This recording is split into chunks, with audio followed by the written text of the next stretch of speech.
I'm, a recovering people pleaser, as many women are, and perfectionist, and I'm trying to navigate like in this moment right now, I'm probably at burnout. Like my voice is in my throat. I'm like haven't slept well. I've got too much on my plate. I say yes to too many things. What's your kind of, how do you make decisions? How do you set boundaries? What's your, do you tune in? Like, how do you say yes or no?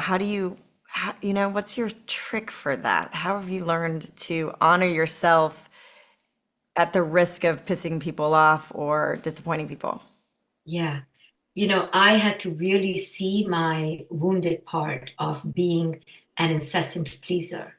I know I have a part in me that is so unconscious, I'm scared of it. Like it can still pop out, and I'll be like, damn, it came out again. And I so began to study my own disease to please. I began to understand the triggers. When somebody comes to ask me something, that is like a big trigger, like, oh my goodness, I need to put my defense up. I know when my child comes to me, I know what my cues are, my weaknesses, and I've studied it. So I now know that I should not trust myself to be wildly uninhibited. I have to truly be defended because I am a hazard to myself. Mhm. To this day, the other day I gave something for free, a big thing, and my friends were like, "Can you please check in with us?" And I was like, "But I felt so bad." And they're like, "We know why you do it. We all know why you do it. That's not the excuse." So because I'm a hazard to myself, and I don't want to be a hazard to myself, I have learned to put into place some practices. So the most obvious practice is, check in, number one. Number two, ask for time. Like, I'll get back to you. Let me think about it. Interesting idea. Oh, I hear you. I see you. And the third thing I've done is, because I know I come from the heart like you, and I don't want to close the heart and be a bitch, I've now learned to be in the heart, but just not give anything. Just my heart. And I've learned to understand that giving the heart is a big deal. That's expensive. But Mm. on top of that, I don't have to give my time and my resources and my entire, set of belongings away. I don't need to do that. That is now where I've come to rest. I want to be loving. I want to be empathic. I can give my sweetness, but don't give away real things. I mean, I was giving away money like anybody to anybody, and people knew. And even my daughter was like, "Mom, you're like, you're like honey. You're like a candy shop. Why should they come and they just take?" And I thought that was being a good person. And it was to a degree, but I was damaging my own bank account, my own resources. And that wasn't okay with me. As I grew in self love, it wasn't okay for me to abuse myself anymore. I was abusing, I'm my own biggest abuser. And of course, then the other one is taking advantage, but why shouldn't they? Right? If I'm giving 20 candies for free, they're going to take one at least. Yeah. So I cannot begrudge the other. I need to learn to be more vigilant. Now, that's our problem, right? The people pleasing person's problem. But the other side of the issue are the highly avoidant people who are working behind too many walls, and they need to learn to begin to relax and get into their heart. So I think there are two essential kinds of problems: people who live too much in their mind, disconnected from their heart, and people like us who are too much in our heart, disconnected from our mind. So it's that toxic femininity. I was executing toxic femininity and then blaming all the men around me, right? And toxic masculinity is too much separation, too much taking, not enough giving. And toxic femininity is too much giving and not enough receiving. So now I'm learning to come into the center of real discernment and who to give and how to give, and really to give out of abundance, not out of need. Uh, I was giving so much out of a neediness to be liked that I ended up being robbed and betrayed. Mm. Yes, I can relate. Um, Beautiful. With relationships and parenting, asking for a friend, if you and your partner just have completely different parenting. I mean, just I think with my own parents, like my mom said, we were fine until we had kids because we just had totally, I'm sure you see this in your practice all the time, totally different approaches to parenting. Um, and so how does one overcome that? I think like, I don't know. There's no real question. I guess you just both have to be open to having the conversation and finding the middle ground. But I guess what is the right balance of parenting when you are just totally opposite Yeah, yeah. philosophies? So just to console your friend, this is a very common issue. I get this question every single time I'm in front of a live audience, and every second or third client I get in my coaching practice is handling this issue. And listen, who we fell in love with, now we have realized was mostly out of need and dependency and a hunger to be validated and loved. So right there, who we fell in love with is already an illusion.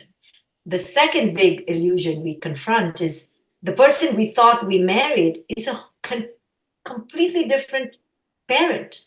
When they become a parent, that's now a whole new set of rules. Now you're like, I liked you when you were single and when we were not parents, but I really don't know whether I admire you as a parent. Being a parent is a whole other set of skills and requires emotional maturity and growth that you will not see in your partner until they become that parent, and you won't see it in yourself. So it's a crapshoot who you're going to get. You're like, no, he's wonderful, he had great parents, or she, whatever, and so stable, been in therapy. I'm like, good, good, good, good, check, check, check, that's good. But now you still don't know who they're going to be as a parent. So the first thing is, don't lie to yourself. It's okay in the secrecy of your own private thoughts to say, you know what? I loved this person and I even love this person now. But damn, I really don't like them as a parent. Just to say it is liberating and so scary, right? Because you don't want to ever admit that you made a mistake. Uh, but guess what? You couldn't have known that. You didn't know that. Nobody knows that. So this is the beauty of life. It's endlessly unpredictable. And as much as we want to check off all the boxes 20 years prior, you're not going to be able to.